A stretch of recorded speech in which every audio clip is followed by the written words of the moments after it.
Hi everyone, it's Liam here from Rating the Races. So we've got day two coming up, but we're going to do a video quickly for day three before day two starts at Royal Ascot, and we start off with the Norfolk Stakes. Now, I was quite keen on Devious earlier this week, but I kind of wanted him to be running in an easier race than the Group 2. I think the Group 2 might be beyond him, whereas I think if he'd run in the listed race, that might have suited him a bit more. Excuse me, I don't know why I'm struggling to breathe there. Who do I like in the race? I've landed with Notcha Magica, and there's a couple of reasons for this. So his form is good. Obviously, his second last time out behind Give Me the Beat Boys was a good effort. He was only beaten ahead. He was ahead in front of His Majesty. But I think something that really caught my eye here was where the trainers kind of think their horses are. Now, in this Group 3, Notcha Magica, this last time out effort, Notcha Magica actually went off the favourite. Here, let me show you. Notcha Magica went off favourite. His Majesty was the second of the Aidan O'Brien horses, whereas Democracy appeared to be their number one. Ryan was booked to ride. He went off 5-2. His Majesty went off 11-4. Notcha Magica went off the 13-8 favourite. Considering there was two horses that had both won their debut efforts for Aidan O'Brien, to see another trainer have the favourite really suggests to me that they thought this Notcha Magica was very, very good. And to be fair, he's been beaten by a very smart horse himself. You know, Give Me the Beat Boys did finish only a length and 3/4 behind River Tiber in the Coventry Stakes over 6. That was great form. Also, if you watch the race back, His Majesty appears to be doing all of his best work at the finish. Democracy looked poor. Give Me the Beat Boys looked to be doing all his best work at the finish. Notcha Magica probably looked like the 6 furlongs was as far as he wanted, and the dropping back to 5 for this race, the Norfolk Stakes, I think is the right move for him. I'm not as confident it will suit His Majesty as much.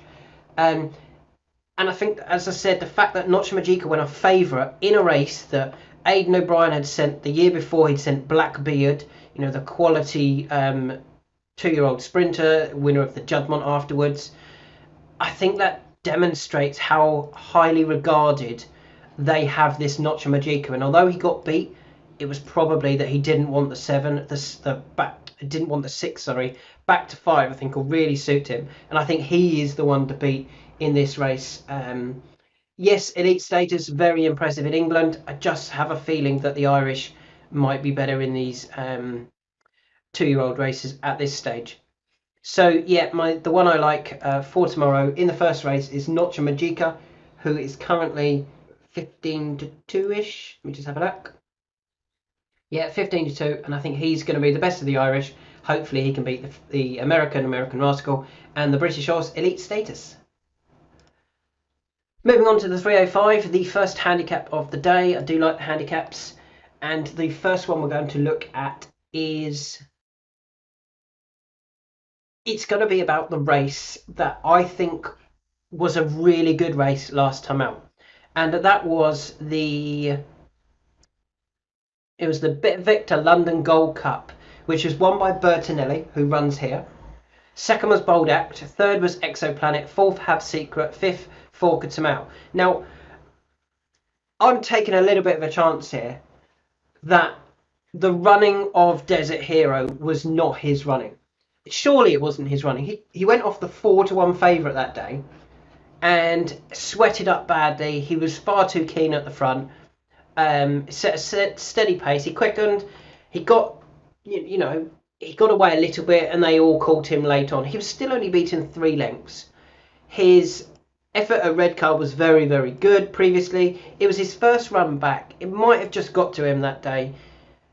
William Haggas, I don't believe, would be running here if he didn't believe that Desert Hero was better than that and deserved his chance at Royal Ascot to make amends.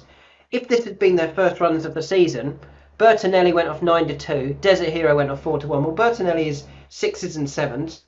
Desert Hero is 22s, 25-1 in places. That's too big if you can forgive him that run. Hopefully tomorrow he's not going to be sweating badly, and he's going to end up at the post, nice and calm, nice and comfortable. And if he does turn up at the start looking fine, I don't think he'll be 25-1 anymore. I think he'll be nearer 14s. You don't go off favourite for one of the most competitive handicaps, the London Gold Cup, against super unexposed and progressive horses, having not had the run as well. Exoplanet, Bertinelli, Bold Act, Royal Rhyme, Fork Smile had all had a previous run that season. He turned up, and they obviously believed there was something. He was still ahead of his mark and progressive to have gone off the 4-1 favourite, and yet he's going to go off. Well, he's not going to go off 25-1. I think he'll go off shorter than that. But you can currently get 25-1 about him to bounce back. If he does bounce back, then at least and give it his true running, I think he will go really close here. Moving on to the 340, you can see I've left the ratings open. Our Asifa was so impressive, wasn't she? At Goodwood, I think it was. Really, really impressive. You can understand why she's a short price favourite. And yeah, I don't want to get involved in that race. I don't want to look too much into it either. So moving on to the 420, who do I like in the Ascot Gold Cup? The thing with Ascot and the Gold Cup, the Queen Alexandra Stakes, and the Ascot Stakes, you need to be able to get the trip.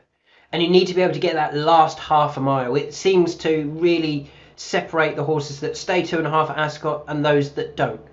Now, yesterday, I think we saw a lot of that again. All of those horses that had, pretty much all of them that had proven stamina over the trip, did stay the trip. Those that didn't, didn't stay the trip. So who's got the stamina proven form? Coltrane, Subjectivist, Trucha. Well, on the basis of that, Coltrane was obviously a very good winner last time out. He was only beating a handicapper in Wise Eagle, a top class handicapper, but he was only beating a handicapper. And if we actually look at the form maybe of last year when Coltrane won the Ascot Stakes, although he won over this trip, he beat Bring on the Night that day, and Bring on the Night really bombed out yesterday. Was it that actually Coltrane was winning a race that was quite easy? If you look at those in behind, Arcadian Sunrise, Going Gone, Raccoon, Pied Piper, Tribal Art, Rock Eagle, Lidford, they were all handicappers. Maybe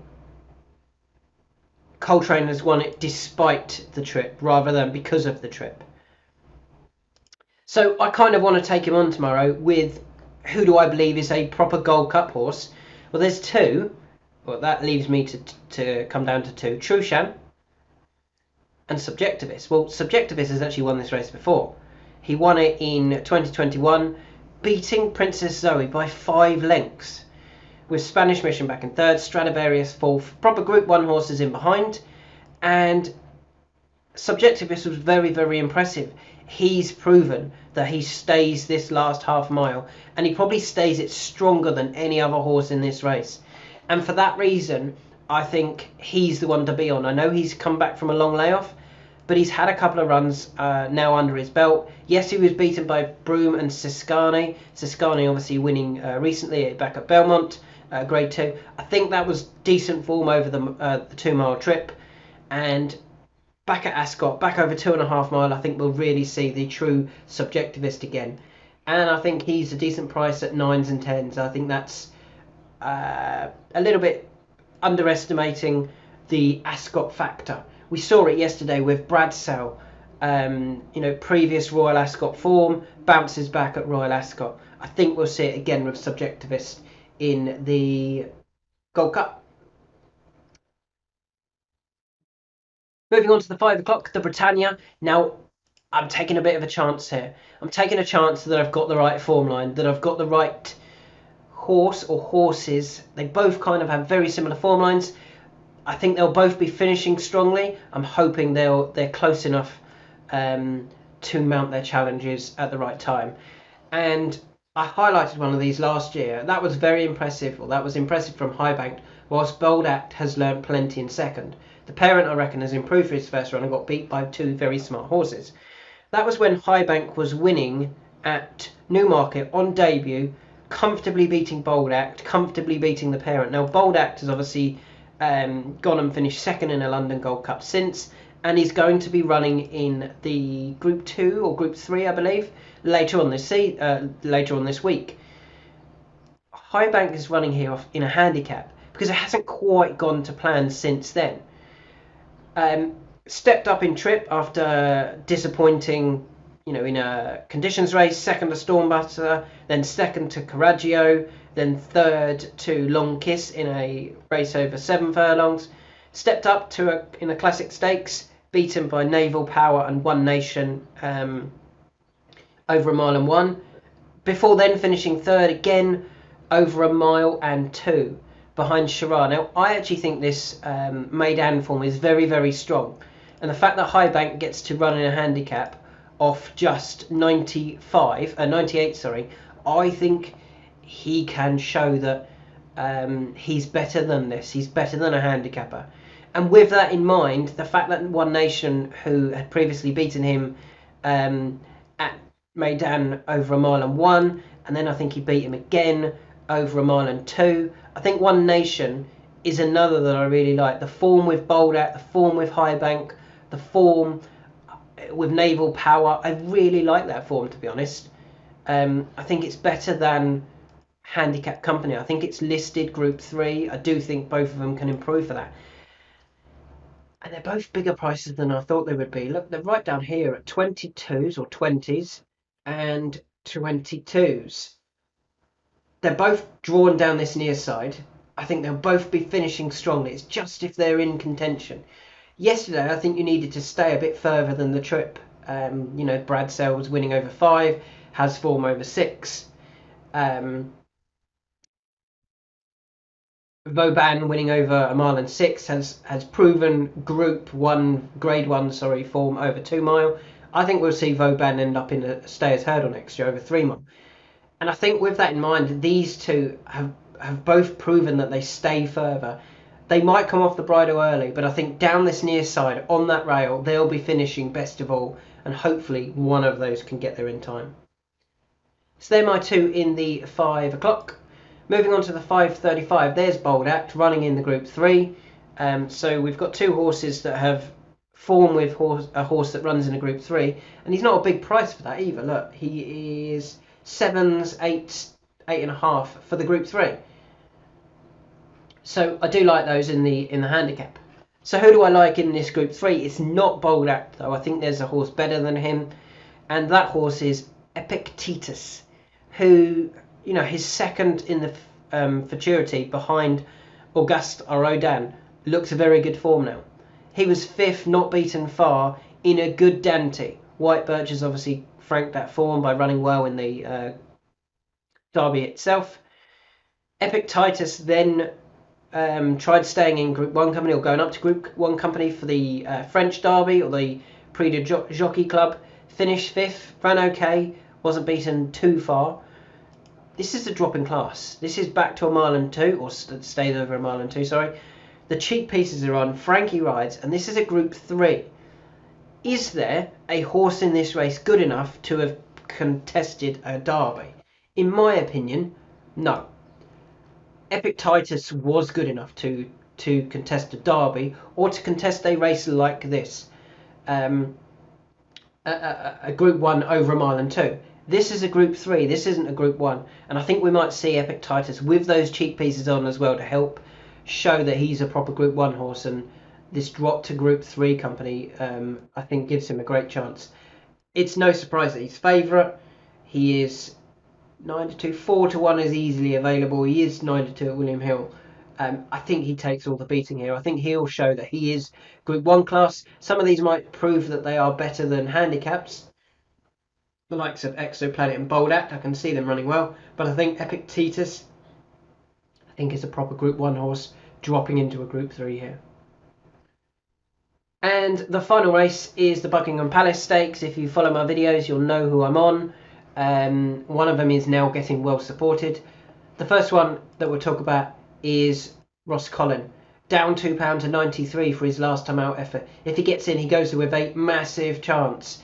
He was 50s when he was announced that he was in. You can see he's now getting absolutely smashed off the board. 12 to 1 Star Sports are going, absolutely being smashed up. He's £10 lower than when he was third in this race last year.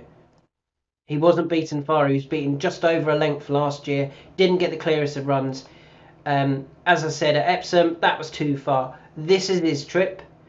This is his going. He's got a ridiculously low handicap mark for what he ran off last year.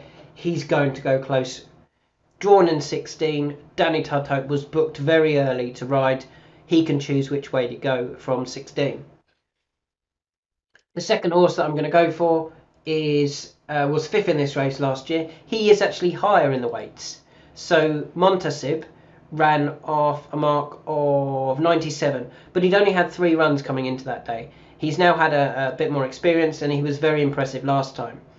He's going to run here off 102, so he's up £5, £6, He's up £5 for actually finishing behind Ross Collin. So if you wanted to go purely on weights, Ross Collin has a £15 pull despite beating Montasib.